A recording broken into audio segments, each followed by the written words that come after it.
Dear Mother and Father, much time has passed, as you know, since my last letter. I found myself so consumed with trying to keep up with the schedule and to learn as much as there was to learn that I failed to remember to write. Of course, my love for you remains the same, but I confess I am still so intrigued by the inner workings of the Abbey. After the initial period of introduction, I have been allowed to step away from the daily routines of the other monks, as I do not share in their beliefs. That being said, as I explained before, and as the abbot understands as well, there is much to be learned from this strange way of life. Each man keeps to himself as a rule, speaking only in passing, and but for a moment. A quiet then pervades the yard and the buildings any time of day, save the lowing and crowing of the animals.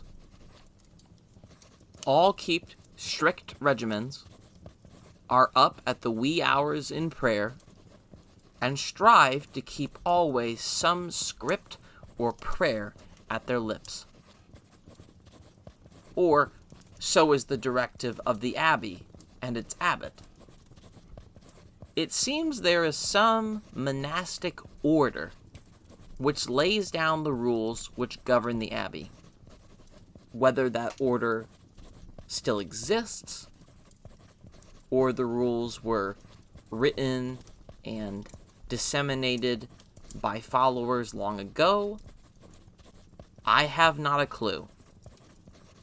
The ways of that order seem to be faithfully carried out here, however. So, it is a place of peace and quiet, solitude and aloneness, careful judgment and thoughtful meditation on many things. Learning is welcome, though subject to be scrutinized. Indeed, I have learned a great deal since I have come.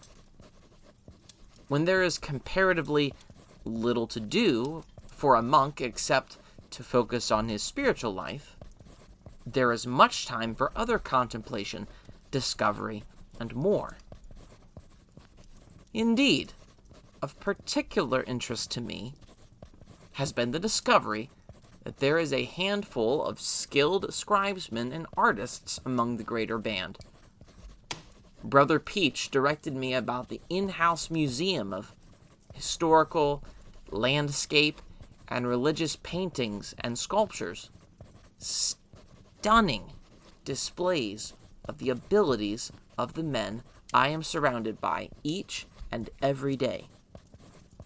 He described each piece with painstaking detail, harping fondly on the principal features of several pieces crafted by the abbot himself. Speaking of the abbot, let me describe him to you. You know I respect the elderly, and indeed, I would be blessed to live to the old age of the abbot one day. That said, the man walks as if his entire body is constantly shaken by the wind. As a leaf, he shivers and acts cold, though he is bundled up, warm, and in the area of the fireplace. Perhaps this is an odd facet of gray heads in general, but then I also watch him sneak into the kitchen, gobble down several apples while he thinks no one watches, which I think cannot be very good for his stomach. He cackles a little bit, and then hobbles out with his back scrunched over once more, like nothing happened. There is also a smell of overripe prunes about him. Kind, congenial, caring, watchful. I believe he truly cares for the folks here. Indeed, it is he who shares much time with me, answering all my questions and sharing the gift of his time whenever I ask of it. It was during one such time last week, after about a month or so into my stay, first flurries of snow had begun to herald in the beginning of winter, that something happened. I had approached the abbot to speak with him about what my time would look like here, now that I had finished my initial period of entry into the Abbey. He began to explain that my time would be split between helping the Abbey with printing as well as gardening. It seems my ability to express myself through words, my learned tongue for speech, and my verdant thumb sold him on the ideas. So he then took me out towards the fields, now lying fallow in the winter, and we walked along at the slowest pace imaginable. Seriously, my dear parents, I began to trip over myself as I had to focus so much on putting one step before the other, as if I were playing a game of slowdown with little Nessa back home. You know what it's like.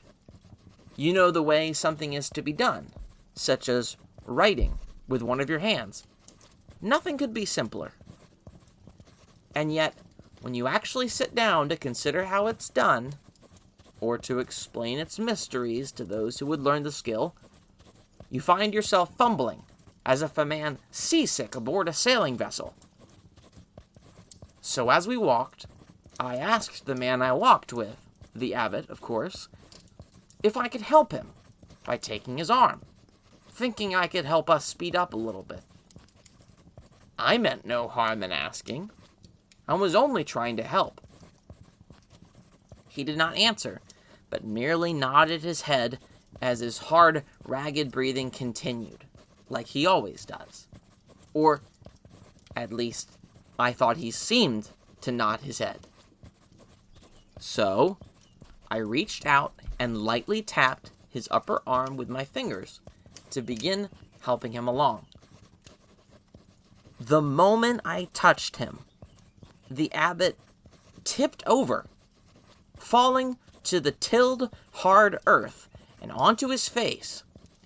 He lay there, flat and sprawled out as if a flattened flower sick of blooming, groaning one solid note without stopping.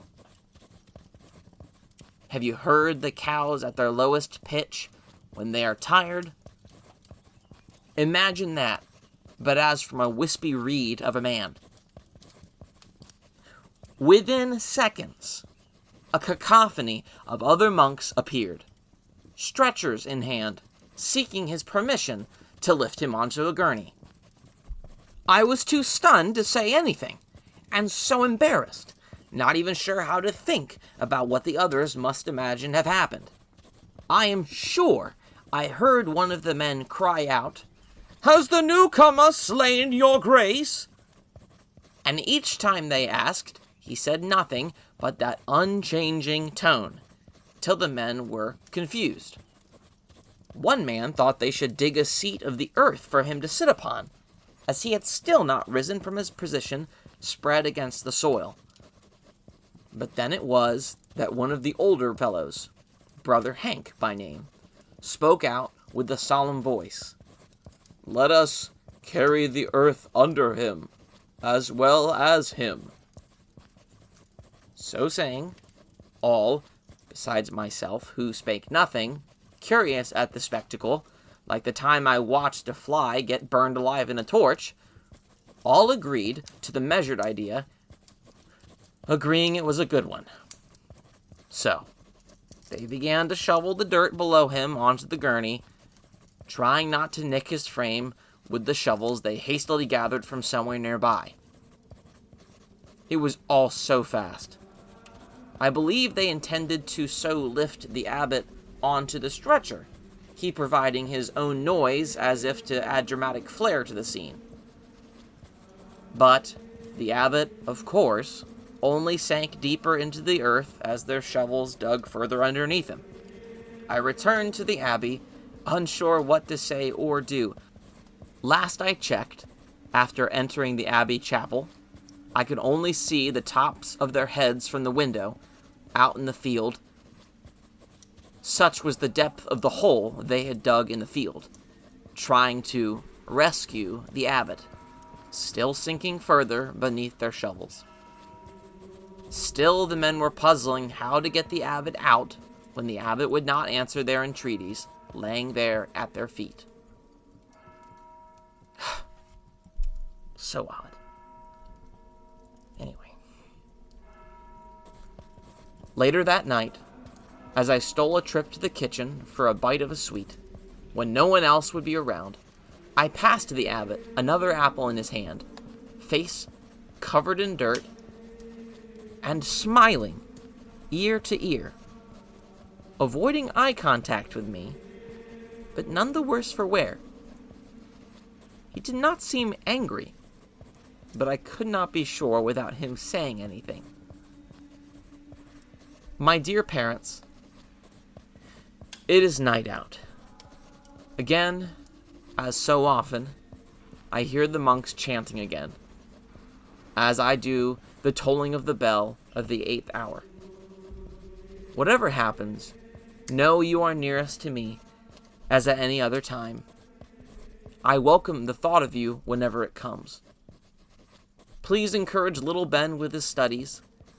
He must not be allowed to play too much. I know he is prone to scamper about and waste his aptitude on frivolousness. But that is all for now. With my love, William Thangood. P.S. If this seems a little odd, know I meant every word of it. About the monks. I know relating such things may seem odd and needless, but you can use it to extrapolate what life here must be like from that event. That, and know it is hard to relate such oddities with due justice by just my own pen. P.P.S. I believe I have a cold coming on. Please send along our usual remedies recipe, so I may have it for next time.